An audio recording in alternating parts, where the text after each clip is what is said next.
This podcast is part of the Podcast Arcade Network.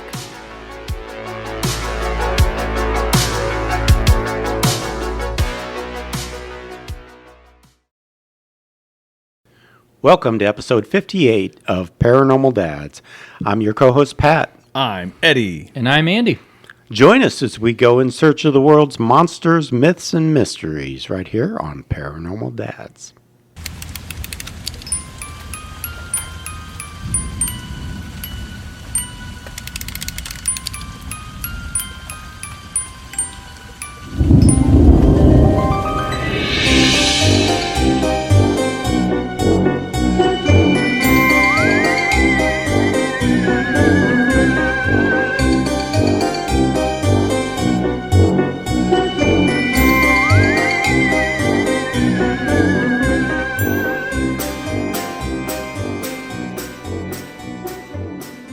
Welcome to another episode, people.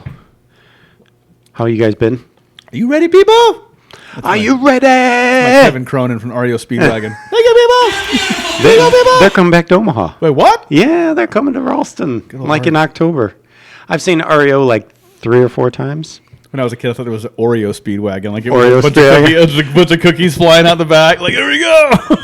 REO Speedwagon was one of my favorite bands of all time. Yeah.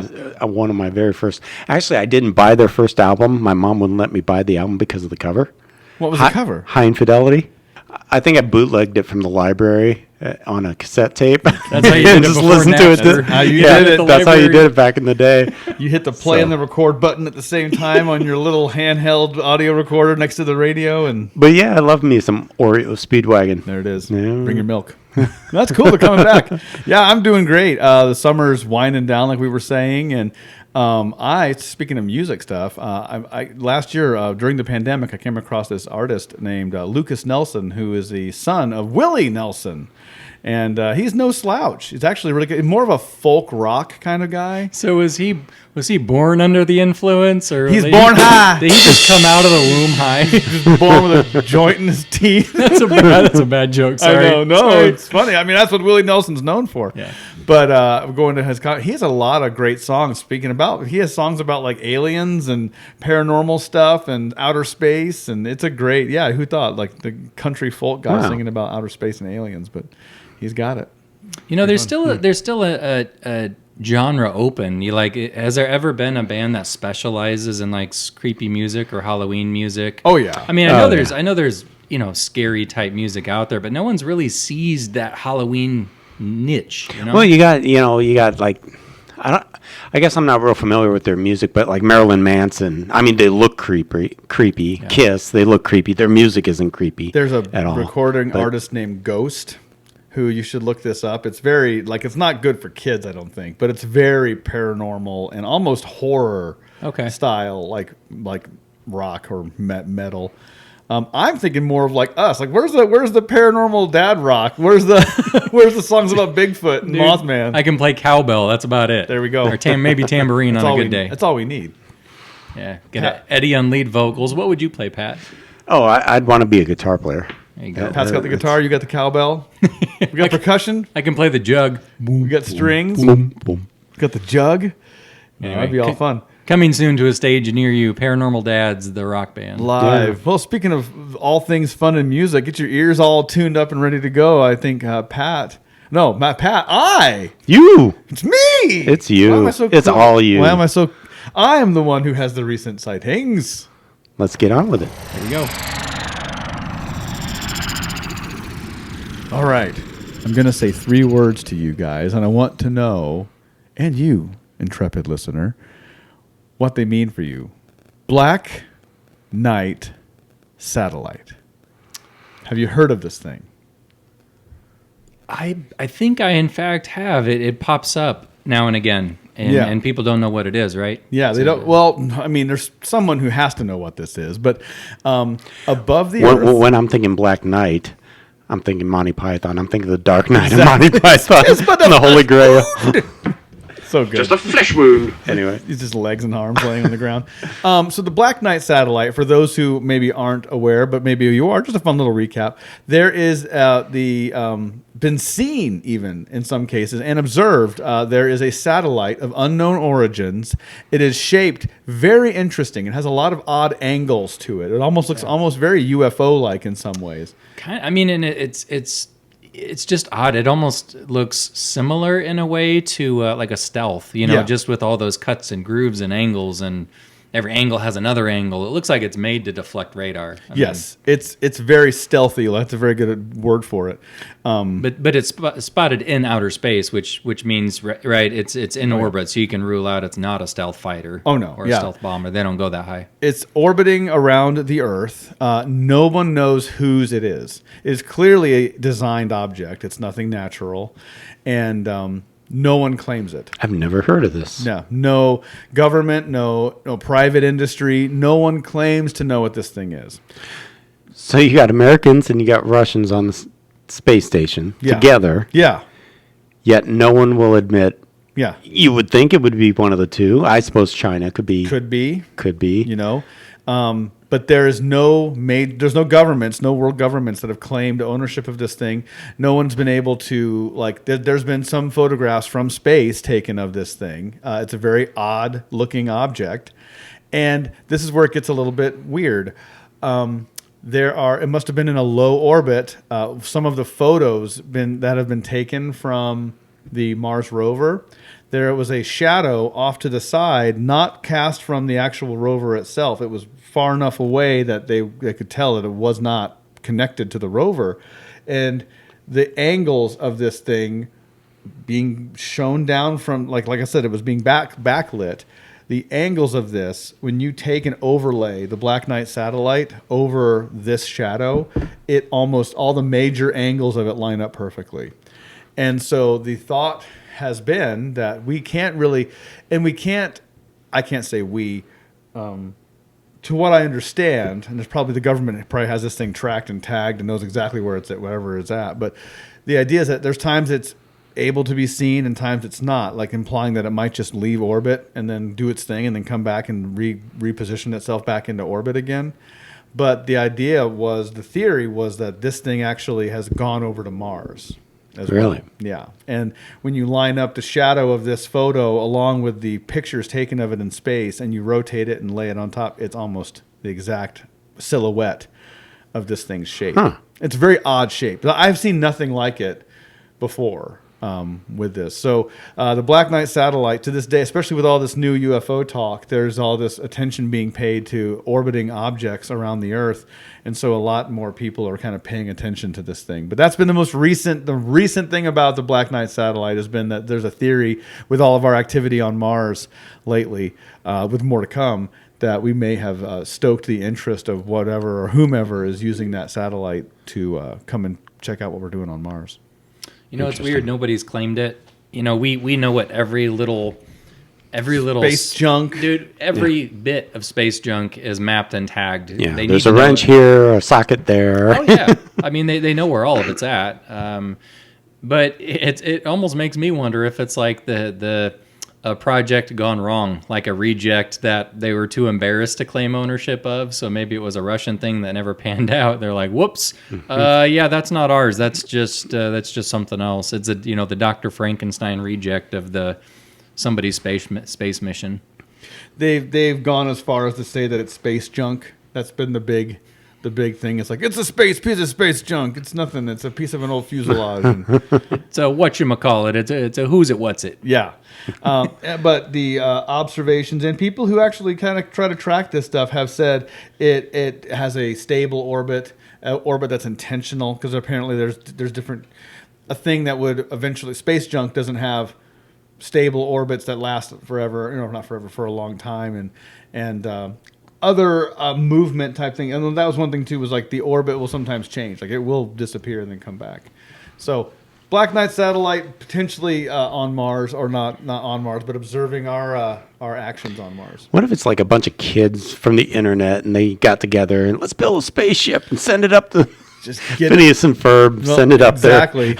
Oh man. Well, I mean, we got billionaires launching themselves into space. So who's to say you didn't also push a? We know a Tesla's flying around in space. Yeah, there's a somewhere. Tesla out there. That's He's crazy. on his way to the sun, I think. I think they set it on a trajectory for the sun. Wow. Yeah. That thing is gonna. That was my it'll understanding. fall. It'll melt before it even gets to the sun, right? That's the idea. It'll melt like millions of miles out before the sun. Yeah. Yeah. But imagine that. So some other civilization millions of years from now sees a car or a piece of a car fly by. Like, wait a minute. Like we were talking prior to the start of the show, I was telling you guys I just went and saw F9, the Fast and Furious latest addition to that saga. They flew a spoiler alert. They flew I think it was a Pontiac Fiero into outer space. The Pontiac Fiero, one of the greatest cars of the 80s. Yeah, they just had rockets strapped on it, and the two guys end up saving the world. And who knows? that franchise is really Starting to stretch a little bit. They're really stretching the boundaries of reality. I'm just looking at a picture of this thing, and you know what it reminds me of is Boba Fett's ship, Yeah. Slave One. It kind of looks like Slave One a little bit. Yeah, no, you're not wrong. But it's an interesting thing, and I remember coming across this thing, kind of maybe a few years ago. Reading up on this thing, but that it has been observed. And that's one of the things too. That it's been up there since as early as we can have been looking up in space. That's been kind of an object that we've noticed really quickly. Do Really? they have any estimate on size? That's a good question. I don't know on that one. I mean, I'll have to do a little bit it's deep. hard, to get a perspective because there's nothing in the background really. But it looks big. It doesn't look like it's a the equivalent of like a computer mouse or a pair of sunglasses. It looks Right. large. Oh, yeah. Yeah. Now, I have to do a little bit more digging on the dimensions of it, but That's a good picture, though. Pretty clear. Yeah. yeah, it was taken from an astronaut, Oh, okay. or from one of the space missions. Very interesting, and the fact that it Wow. could potentially have gone to Mars and checked out what our activities are. I mean, and you start getting into this kind of thing about the things that astronauts have seen in space that are just not discussed is a whole nother discussion at that point. I think what's his name? Story Musgrave is one of the old astronauts, retired now, but he's been on countless TV shows. He's kind of big on the idea that extraterrestrials exist. We've seen them. They're probably visiting us. They probably have been for millions of years. He's personally seen some unexplained things on some of his missions. So yeah, it's fascinating. Yeah. There's a little bit not more to this. This is kind of where it's at right now. Stay tuned as we get more updates on the Black Knight stuff, because there are like actual, as I look now, there's other YouTubers and stuff keeping track of this thing. So we can keep you updated with the Black Knight as soon as we know what's going on. Thanks, Eddie. Yeah. All right. It's time for pop, culture, and the paranormal.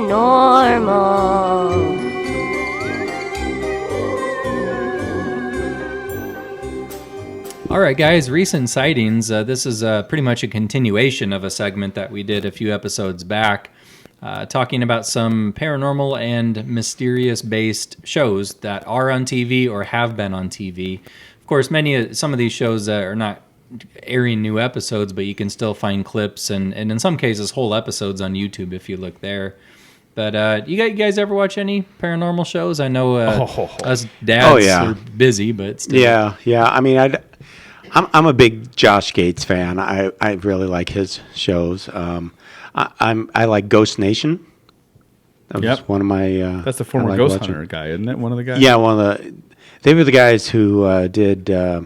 They used to, by day, they were like Plumbers. That was Ghost Hunters. Yeah, It was like at night they Jason and something or other. They were just two Jason dudes. Hawes, I think. Yeah, and Grant something or other. There were two buddies who were plumbers, and they decided to ghost hunt at night. Yeah. It's the Mario and Luigi. Dude, so many Marlboros. And in a lot of ways, very similar to us. Just like normal dudes that wanted to do something at night that as a hobby almost that they wanted to do. And they have some crazy stories with what they did. But I'm with you, Pat. I am a big Josh Gates fan. I just got done watching an episode of Expedition X which is a Yeah. great show. If you're into paranormal stuff, Kind of a spin-off of Josh's shows. Expedition Unknown. And then, but this one was specifically on more alien stuff, and it was aliens underwater was their big focus off the coast of California, Right. Catalina Island. Catalina Island. Yeah. That was a good episode. I saw that. Great episode. Yeah. So we watch them. Very cool. And I think Josh Gates has a new season of one of his shows coming out. Is it Expedition X or Expedition Unknown? Unknown, I think. Oh, is it? I think so. Yeah, I know one of his most recent projects was that Expedition X, where he'd kind of just do things from the studio, kind of be kind of like the MC of the whole thing, and Yeah. he'd send the people out to actually do the investigation. Yeah. I think he had a kid and he didn't want I to be think he traveling probably so much. wanted As more much. family time kind of a thing. I get it. He's put a lot of miles on those wheels, man. He's definitely earned his keep, that's for sure. Yeah, and you had mentioned, and you got me turned on to this one, Andy, and I've watched quite a bit of it on Amazon because I'm just catching up now. Paranormal Caught on Tape. That's the one Yeah, that that's a good Paranormal one Caught too. on camera. Yeah, It's- on camera. Yeah, It's for my money, it's probably the best one because it has so much variety. They do Right. Bigfoot, anything, weird. Anything. anything weird. Yeah. Orb, a UFO in the sky, weird creature Ghosts. sightings, ghosts, UFOs. mysterious sounds. dude, they had one on ferries one time. Yeah. Yeah, Yeah, which yeah. was really compelling. I was like, saw the video, and I'm like, that looks like a ferry. Looks I like don't know what- Tinkerbell. Yeah, ugly Yeah. one though. I was like, I was like, ugh. All right. Well, here's a couple to keep in mind. This one came out in 2009. I was actually surprised it only lasted one season. But do you remember Celebrity Ghost Stories? Yes. I do. That was so good. Yeah. That's actually kind of what, well, I wouldn't say I based the idea of pop culture or Lifestyles of the paranormal lifestyles of the rich and famous. It's kind of the same idea, right? You take a famous person and who had a paranormal type experience and you tell their story. Right. Yeah. Well, I have a kind of connect the dot theory as to why celebrities might be more inclined to see paranormal activity. Actors especially, I suppose musicians as well, but actors in particular, they're people who are very comfortable with emotions. They have to wear their heart on their sleeve because it's part of their job. And I've noticed that people who are very comfortable with feelings and emotions, they tend to be very intuitive. You know, psychic abilities are kind of intertwined with the emotional aspect of our being. So, you know, and obviously intuitive people are a little bit more susceptible to having paranormal experience. So, you know, you connect the 1, 2, 3s. For me, it made sense why celebrities might be, you know, having ghost sightings. But I can't remember which celebrities were on there, but it was, you know, some higher profile people sharing genuine stories, and obviously they're good storytellers. So Right. it was cool. Yeah. Yeah, just one season. Yeah. It's I listened to the one that was, I think it was Joey Lawrence had a haunting in a Okay. hotel. Whoa. Yeah. Whoa. It was, and he was on that show, Give Me a Break, back in the early 80s. He was like the Nell Carter's, like that. Was that a skeptical kind of show or what, No, what it was like that? it was like the total 80s trope of Yeah, like this like yeah. suburban white family that was like falling apart, and in comes this like housekeeper who happens to be this like, you know, worldly wise like black woman that brings like all this advice and helps out the family. Gotcha. And, Right. you know, but he was Kind like of a mentor to the kids. a mentor to the kids and fixes everything, and he was like the little kid on that show. He had the bowl cut and everything Yeah. that we all had at that point, and it looked like the Star Wars Rebel Troop helmets with his hair. But he had a really compelling story about a ghost haunting in a hotel, and it sounded so like specific to some of the stuff that it was really compelling. I mean, some of these celebrity ghost stories are pretty crazy things. Yeah. Another one that I'm sorry, no offense to anybody who likes this show, I'm just not a fan personally. Mountain Monsters. I've It's the seen it. show where you got these guys, they all have big long white beards. They all have beards, and they just run around basically just trying to club Bigfoot with whatever object they can find, and it's over sensationalized, it's very scripted, it's very over the top. Yeah. I watched 2 episodes and I was done. Yeah, I It's just didn't get too very far much. with it at all. It's Yeah, just not my thing. I watched that one. It was like they were trying to catch some woodland creature, and he's like, I see it, it's right here, and they're all hillbillies, and they're all they're like, oh, it's right behind this bush here. We're gonna go kill Hear it. a bunch of gunshots, and then it goes to commercial. oh, and they shoot. That's one thing that's crazy, like boom, boom, bang, bang, and it's like, oh, this, and it becomes a thing where you're like, we're doing this because of the people, not because of the monsters. It's the Tiger King of paranormal shows. Yeah. It kind of is. Oh. Another one I would highly recommend: Psychic Kids, Children of the Paranormal. This came out in 2008 with Mr. Chip Coffey, celebrity psychic, and we back in, I think it was 2012 or 2013. My family and I actually flew in Chip from his home city of Atlanta. You were there, Eddie, I weren't met you? Mr. Chip Coffey. He Yeah. did a couple presentations at my facility at the time, and good guy, probably one of the funniest guys I've ever known. He's hilarious. But Chip did some really good work on that show. Basically, it was about kids who had paranormal experiences. I think some of the kids even kind of like borderline remembered past lifetimes. It was any kid having paranormal things, and they'd kind of go in and try to help the family. And it was very well done, very kind of family based, not over sensationalized. You could probably find some of those clips on demand somewhere. Well, Psychic and Kids. it's on Amazon Prime Video. I mean, you can watch it? it. I mean, when I say Prime, some are free, and some you Right, have to and then pay some you for. gotta pay for the You buy the episode. seasons, and it depends on the show. Some seasons are actually really like sensibly priced. I mean, I've seen some shows $7, $8 for the whole season. Some are kind of crazy priced, like yeah, $24. $4 an episode. $4 an episode. I'm like, man, I don't want to do that. That's a whole month of Apple TV. Here's one of my personal favorites. There was one, it was on, at the time they aired it on the Lifetime Movie Network, which I don't think is a thing anymore, but it was a show called The Ghost Inside My Child. Oh. Really creepy title, but basically the show was exclusively about kids who had past life memories. Some of them were fears or phobias. Some of them kind of came out as nightmares or dreams, but it was very cool. I mean, specific cases of kids who recalled such detailed information about their previous lifetimes that they could actually verify it through other living family members and historical records. Yeah. So it's a good one. Another one, you guys have probably seen this as well. I think it was on Travel Channel for 3 seasons at least, but it was called Most Terrifying Places in America. They would do marathons of this right around Halloween. Right. Everywhere from, axe murder houses to Civil War sites. and- Civil War sites. Yep. Haunted bridges. you know. Yeah. The whole iconic American locations to go to and check out the hauntings. Yeah. The wicked bad hauntings. This is wicked bad haunted. It was in New Boise. It's freaking haunted. That's a stamp. It says freaking haunted. Another one I'll mention is called Monsters and Mysteries in America. I really like this one. It's basically recreations or reenactments of everything from Bigfoot sightings, Mothman encounters, ghost stories, obviously. Lots of cryptids, which I liked. A lot of cryptid creatures, but the reenactments were a little bit over sensationalized, but they were based on true events, so it was actually a pretty good show. Wasn't Lyle Blackburn connected with that somehow? I think he was. Isn't Lyle Blackburn the one that had the kind of weird crocodile Dundee type? Yeah, hat? he always had the cowboy hat kind of Yeah. a thing, and he had the beard, and Yeah, always wears Okay. a black shirt. Huh. yeah. He writes a lot of. Well, he wrote a book about Boggy Creek, and he's written. I think he did a book about the Lizard Man, and Oh. he's written quite a few books. But you see him on all those shows. He makes the rounds. Very cool. Yeah. Cool guy. Lizard Man, wasn't that the first Paranormal Dads episode we It ever did? absolutely was. Episode 1 Yeah. was on Lizard Man. It That's was. still a good one too. It holds up.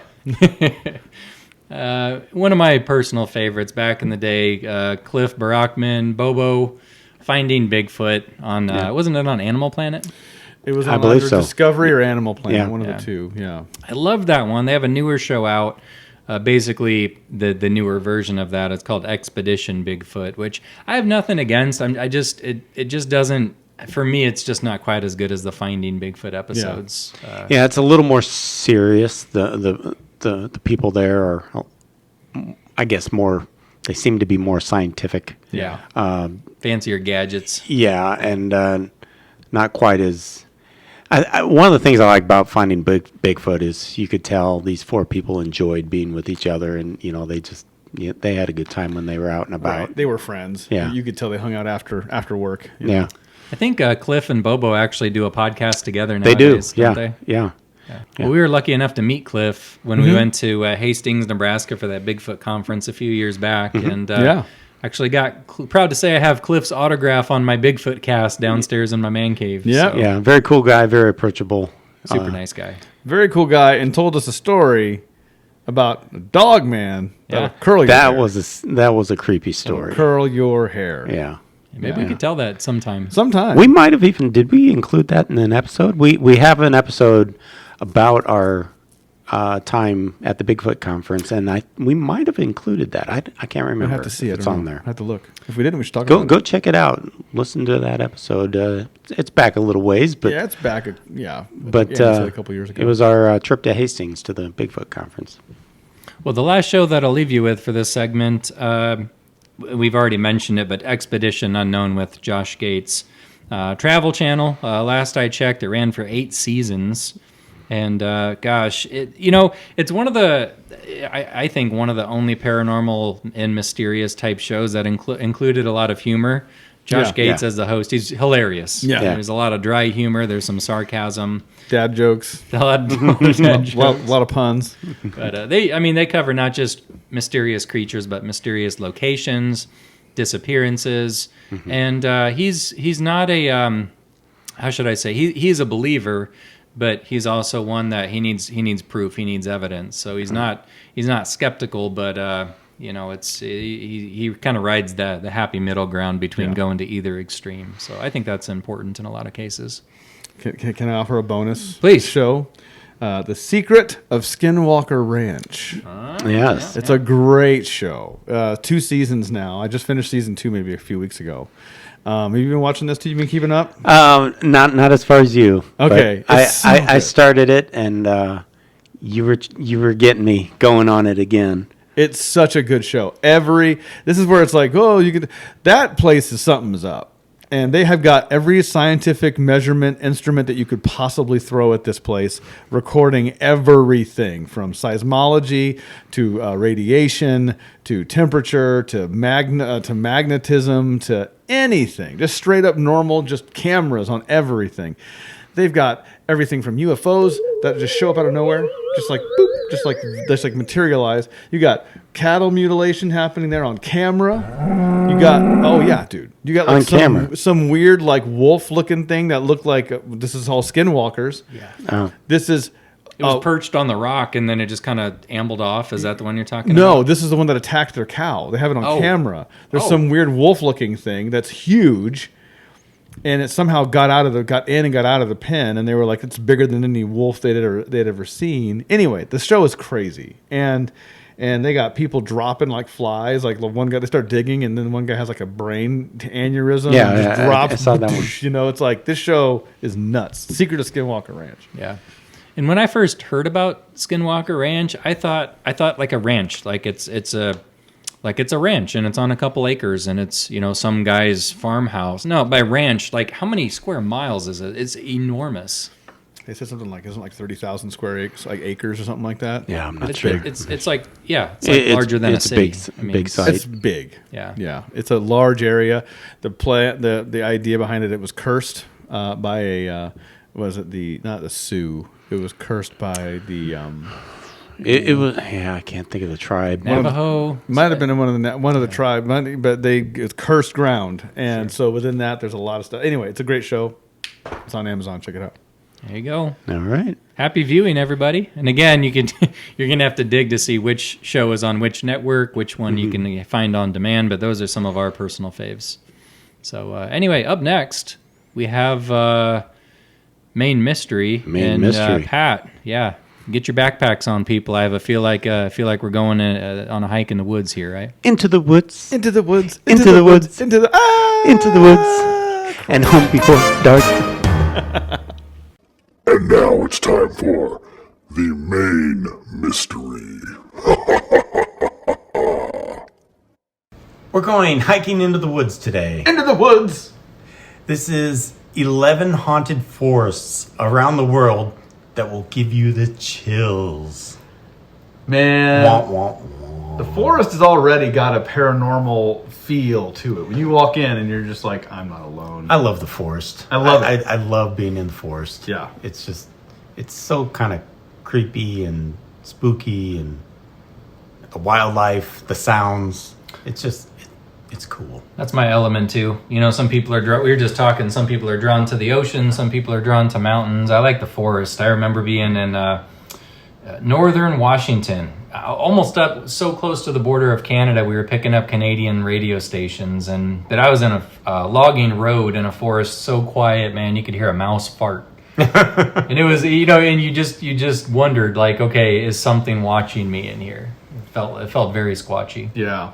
So, go ahead, Pat. Yeah, well, this is coming from a website called insider.com. And so they go through a number of different, I think I said the 11 forests. We're not going to cover all 11. We're going to kind of cover the ones that kind of caught my eye. But the first one is in Japan, you know, which is relatively, pertinent to today with the Olympics going on. Yep. People are kind of watching things about Japan, but I know about this forest. I'm sure you do. It's a pretty well known one in the paranormal circles. It's a place that's called Aokigahara Forest, and it's in Japan. It's at the foot of Mount Fuji. It's also better known as the Suicide Forest. It sits on the northwestern side of Mount Fuji.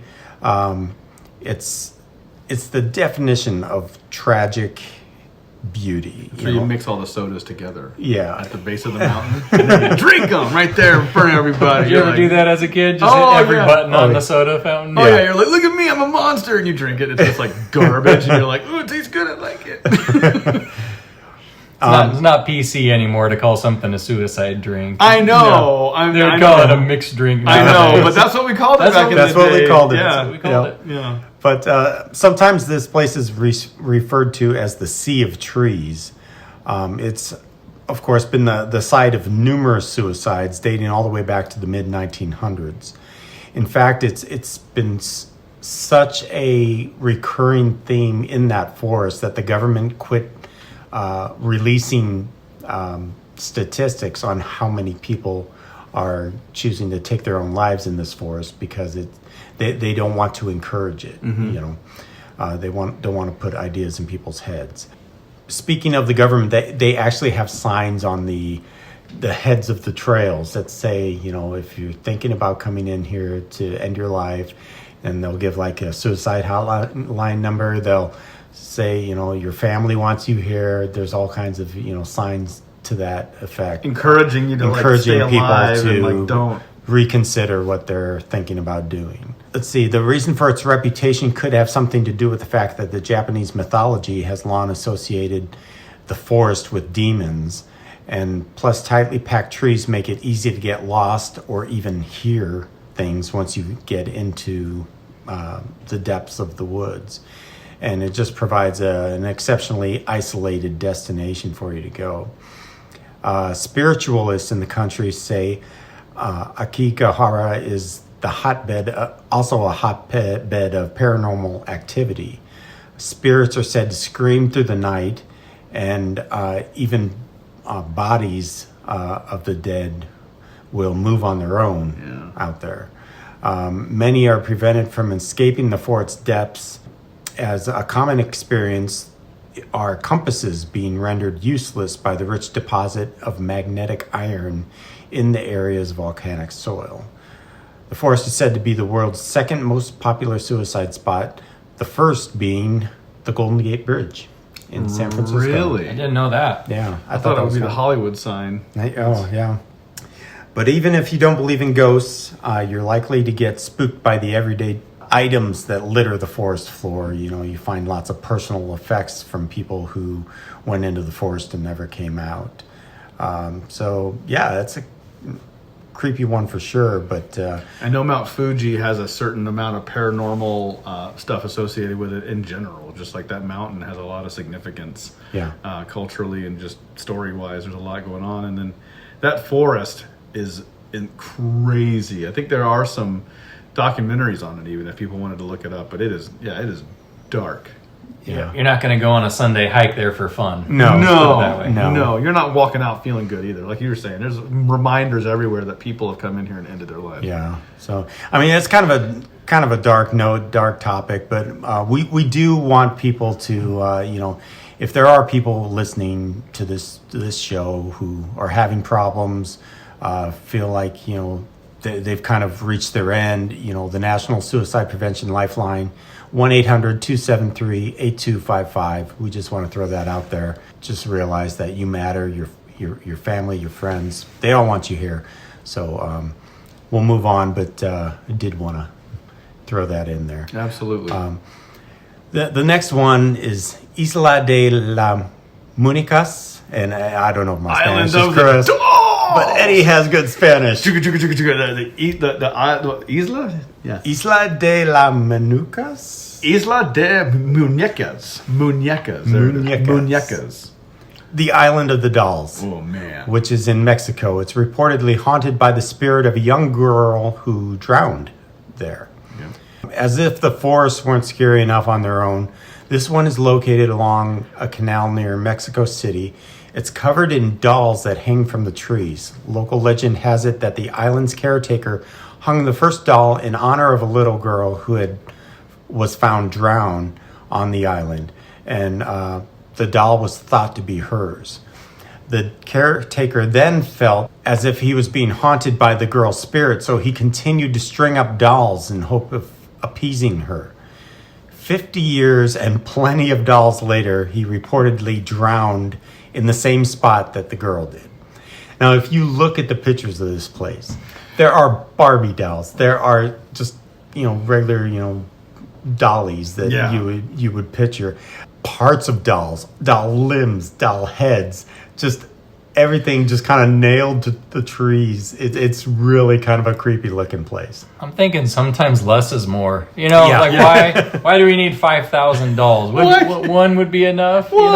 It just gets out of hand. It almost reminds me of the Winchester Mystery House out in California, where they just kept building room after room onto this mansion because of some spirit demanded it, basically. And there's only so many dolls a girl needs. My daughter's room is down the hallway. She has so many stuffed animals. I made a new rule. There's no more stuffed animals coming in this house. No more. It's Andy's own version of the Isla de Muñecas. Yeah. It's like, no more unicorns. When there's unicorns, because once they're in the house, they do multiply. Oh, dude, they have babies. And the babies have babies. It's generations of unicorns here. Oh man, they're not rare here. They're not a mythical beast. No, but truth be told, I'd rather have unicorns. Too many unicorns in Sky's bedroom than dolls hanging on my front tree. It's such a scary place. And of course, now I kind of wonder what the neighbors would think if you did hang one creepy doll from your tree. Just one. You getting a phone call.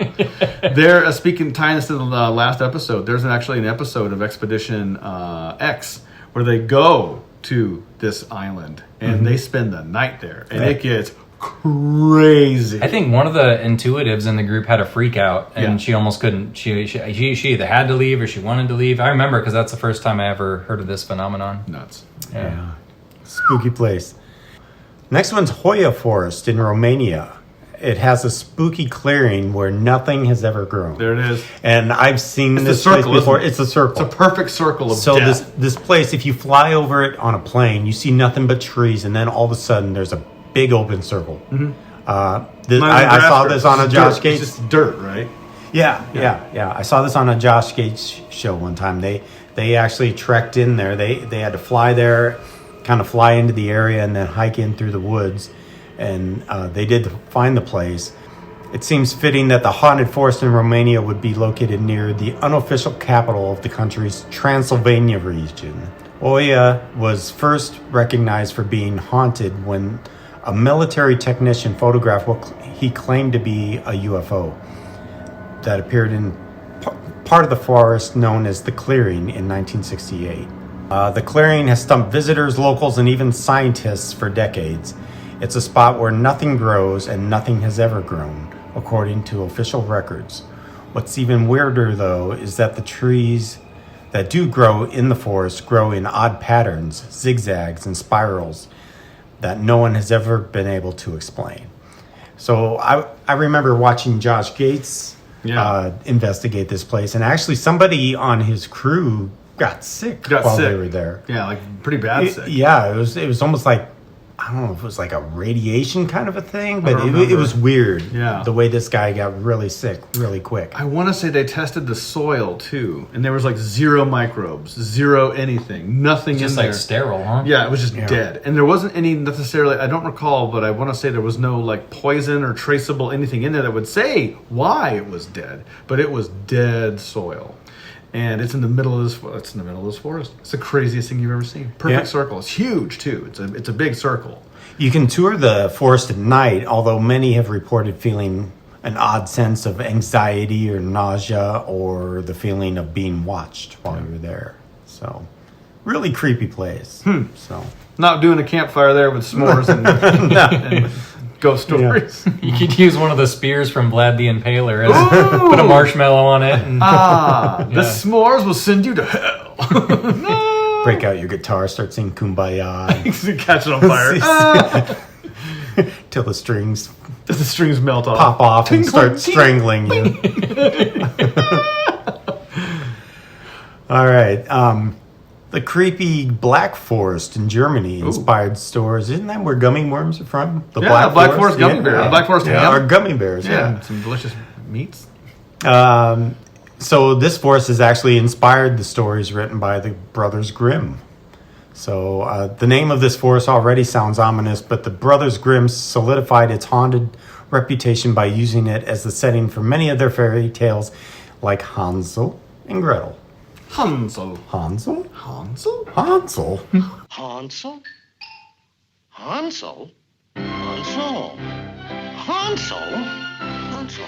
Nestled in the southwestern Germany and bordered by the Rhine River, the Black Forest tall evergreens are as beautiful as they are sinister, and said to be home to the paranormal creatures ranging from witches to werewolves. The region is known for the unique way in which its people celebrate Carnival by dressing up like witches, demons, and scary spirits and animals, wearing wooden masks, and that takes place usually in February. So I actually looked up some pictures of this celebration, and it's kind of creepy because you see these guys, and they basically look like the Wampas from Star Wars. Yeah. You know, the big white kind of It's like yak fur, Yeah, like a Yeti-looking snow creature. And then they have these wooden masks, and they have like the long jaw, kind of open, kind of like the Scream guy, that from ghost the face. movie. Yeah, and they're kind of a bronzish color, but they're made of wood. So really kind of creepy looking. I But gotta love those Eastern Europeans. you know, So here in the States, we're handing out Valentine's cards, and they're scaring people to death with wooden masks in Germany, huh? Exactly. yeah, exactly. Leave it to the Germans, didn't they? That's where the Krampus holiday. It's in that region. Yep, Yeah. that whole Alpine region. The Krampus thing is the same thing, and it's like, man, every holiday for them is about scaring the crap out of somebody, making them sad. And then you got Transylvania right down the road, too, Yeah. you know, or up the road, so to speak. So dark. But I have heard Germany is a beautiful country to visit. It's gorgeous. People I've known who traveled Europe, they say, "Oh yeah, go to Germany. Yeah. It's pretty." Yeah. Just don't celebrate Valentine's Day. No, definitely not. So, Witchwood Forest in Oxfordshire, England, has been the site of multiple ghost sightings. Although there's no one historic event that confirms the fact that Witchwood is haunted, those who have stepped inside the former royal hunting ground have claimed to see some pretty hair-raising stuff, from apparitions of crying children on horse-drawn carriages to the touch of a random hand. And then there's the story of the ghost of Amy Rosart, the wife of the Earl of Leicester. I like it. I say we go with it. After Amy mysteriously died of a broken neck, her husband is said to have come across her ghost while hunting in the forest. The ghost told him that he would be dead within 10 days. And he was. Oh! Now legend has it that if her ghost has the same effect on all who come across it in the forest to this day. So in other words, don't go to this forest. Yeah. Because if you see the ghost, you're going to be dead in 10 days. Does she give any other news? Or is it just you're going to die? You know? Creepy. They never creepy tell stuff. you the lottery numbers. That's the thing. Right, yeah. You're going to win the lottery in 10 days. Woo! Thank you, Ghost. Elfin Forest in Escondido, California. People have reported paranormal occurrences there as well. Some call this forest one of the most haunted regions in California, located in Escondido near San Diego. The forest is believed to have once been the home to Native American tribes, as evidenced by a number of artifacts that have been found there. But the most common story you hear about this forest goes something like this. Gypsies living there in the early 1800s were chased out and even murdered by townspeople, causing the remaining gypsies to curse the forest. Ever since then, hikers and visitors have reported sightings of a ghostly woman in white dress, bleeding trees, and the spirit riding a horse. It was also the site of a now abandoned insane asylum. Of course. Always. Yeah. Of course. The area known as Quest Haven was once the home to an insane asylum. These places are magnets for paranormal activity, and Quest Haven is more haunted than most. A veritable army of ghost spirits, poltergeists, and bizarrely aggressive animals roam the land just outside the former mental institution, and traveling through the area is actually quite dangerous. The most commonly told tale about Quest Haven is that of an enormous white owl. This thing stands 10 feet tall on the ground. The creature soars through the skies between the hours of midnight and 2 a.m., seeking human prey rather than mice. The cryptid is even able to rip through the roofs of cars. I wonder how they, I want to know the story behind This that. is Mothman-esque sounding. Yeah. Today, Quest Haven is private land, but it has been known to grant permission for explorers to enter the property. We should go to Quest Haven. So let's fire up the Paranormal Dads bus. Andy's shaking his head. Let's do it. I say we go.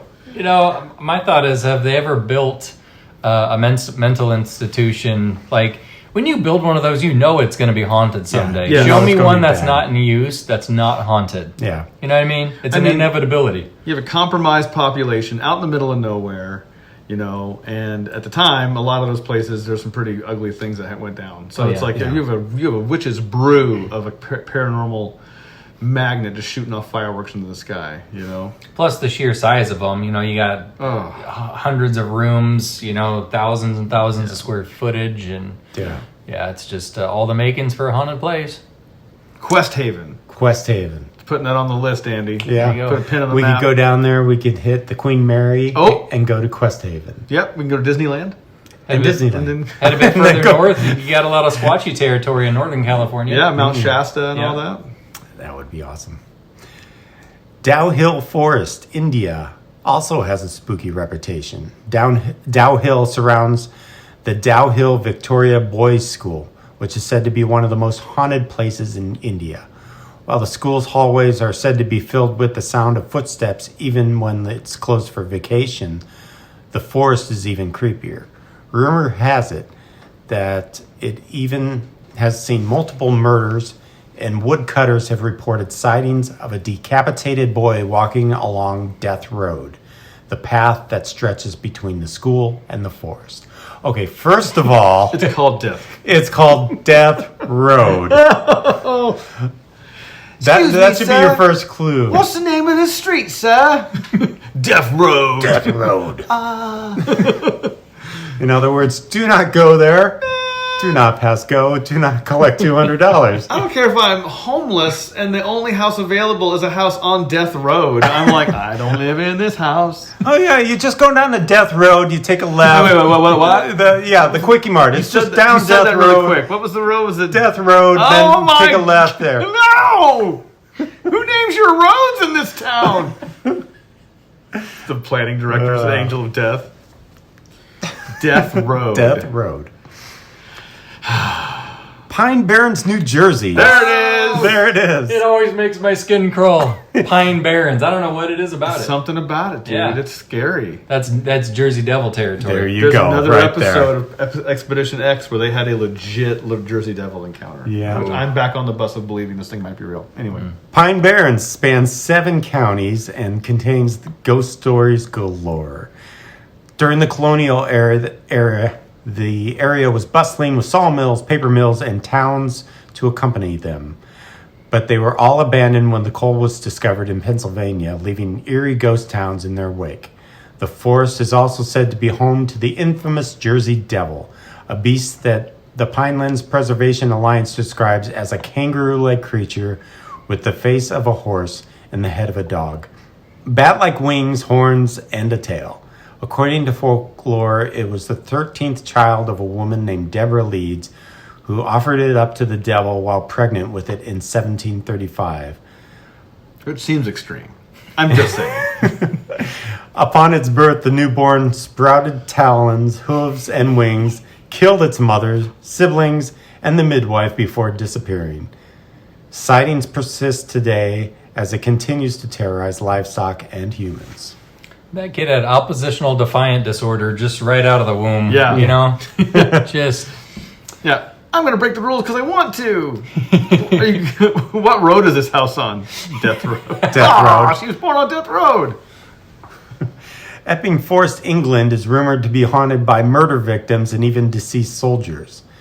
One of the murders committed by highwayman Richard Turpin back in the 18th century. The expansive forest, which stretches over 9 square miles, is covered in thick trees and hasn't been cut in over 100 years due to the Epping Forest Act of 1878. If the trees aren't enough to spook you, chances are the ghost spirits or muffled drum noises of deceased soldiers that visitors have reported will do the trick. Plus cars parked on nearby Hangman's Hill. We got... There's another one. Quit naming things this... Hangman's Hill. You go down Death Road, you take a left, go up Hangman's Hill. Oh! The Quickie Mart's right there. Name it High Five Hill. Cars parked on Chest bump nearby alley. Hangman's Hill are said to roll uphill when parked in neutral. there's one in every town. Yeah, so you put your car in park and then the ghosts just push it. They're like, Let's pull one on this guy. Let's just push his dude, car. you won't even know his car's missing.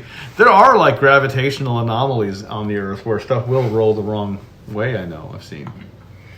Yeah, I've heard numerous cases like this in various small towns of, sometimes there's a train track, sometimes not, but, you park your hill and it seems to roll uphill. Some people even go so far as to put baby powder on their back bumper and have found handprints in the baby that's powder the of some play. unseen Yeah, presence yeah. giving you a push. Yeah. It's like, but when your tire breaks down, the ghosts don't come help, all right? Yeah. And where are they when you got a flat? They're on Death Road. Push my car, ghost. Dang it. So one more. We got a ghost ship that has reportedly been spotted multiple times near an old house in the woods in Matthews, Virginia. In the late 19th century, a fisherman reportedly saw a large pirate ship suddenly appear in White's Creek. So can you imagine a pirate ship coming up a creek? That's crazy. Makes me think of Goonies. Yeah. It's like, boom, there's a pirate ship. Like, Yeah.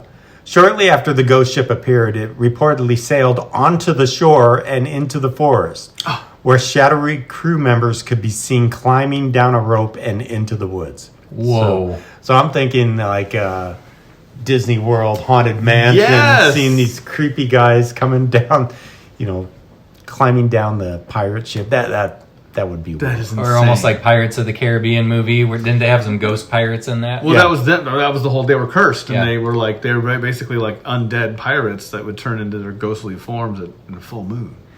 An abandoned home near the forest, known as the Franny Night House, was reportedly haunted as far back as the Civil War. Local legend says that the home set itself on fire before putting itself out. Huh? There's a Then, controlled burn. then the home caught fire again before burning to the ground. Ah, that's more It's like like it it. set itself on fire, and then it was psych. It's like maybe I don't want to burn myself down. Yes, I will. I do. You got to make sure it's all the way out. Smokey Yeah. the Bear says. That's right. Yep. You got to do a good job. At least it wasn't called like the. What was the name of the house again? It was the Franny Night House. There you go. It's not like the Franny Butcher House or Chop House or Franny Death Road House. I think we need to do a pop culture segment sometime in the future on just haunted road names and haunted city town names. Yeah. Oh, that'd be perfect. That'd be a good one. That'd be great. maybe our Halloween episode. Oh yeah, as a main street mystery. Speaking of Halloween, they already have the candy out in the stores. By the way, Are course. you kidding Yeah. me? Oh, Yes, absolutely. they do. Yeah. It's July still. What's when we're recording, by the way? Whenever this episode comes out. Yeah. Today is July 31st. It's technically August, I get it. Yeah. But September, October. But they put the Halloween candy. The Halloween candy is Crazy. out. Because we're going to buy a bag and eat it before. That's what they're betting on. Diabetes. That's crazy. That's a great one, Pat. I love forests. They're just, I mean, there is an energy to them, usually good, you know, I mean, at least a little bit eerie, but when you get into straight up scary forests, I mean, it's still kind of fun. Well, guess what's on my agenda for this evening, guys? I was literally going to go for a hike in the woods tonight. Are you? Oh, no. Nice. Now you're Not really even good. kidding. I am. I'm still going, but I'll be sure to be home before dark. That's for sure. Keep your eyes peeled. Yeah. So that was on insider.com, and you might even check out that article because just the pictures alone on that article were pretty cool. Yeah. I'll have to I'll put a link on the website once we post this in the show notes. But yeah, haunted forests. Man, I tell you, it's a good place to go to get your head clear and enjoy nature, but it's also a place you can go and get possessed and taken over and Run into a Jersey Devil and get killed. Don't do it. all right. Well, I'm going that's to a turn good- on my life alert thing on my phone. So if You let us know. I disappear, guys, Yeah. You shoot up the Paranormal Dad signal to the sky if you go Yeah. missing. We'll come running. sounds good. Yeah. Well, special thanks to freesounds.org for all the sound effects that you heard on this podcast, and to premiumbeats.com for our cool intro and outro music. And I think, Andy's social media? Yeah, Twitter, Facebook, Instagram. You can follow us, share stories. You can even email us if you have suggestions for future episodes. You can hit us up at paranormaldads@gmail.com. Thank you, everybody, for listening. We appreciate all the comments and emails you send in, and we're looking forward to the next one. Take care, everybody. See ya. Bye.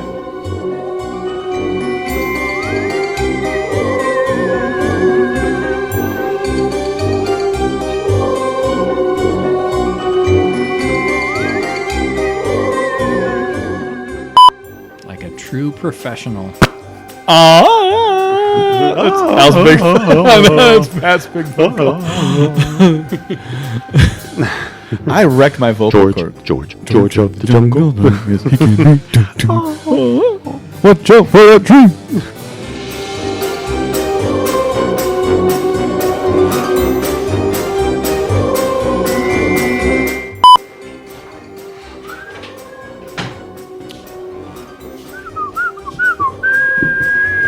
Yeah, I'll tell you what though, going home with Sorry.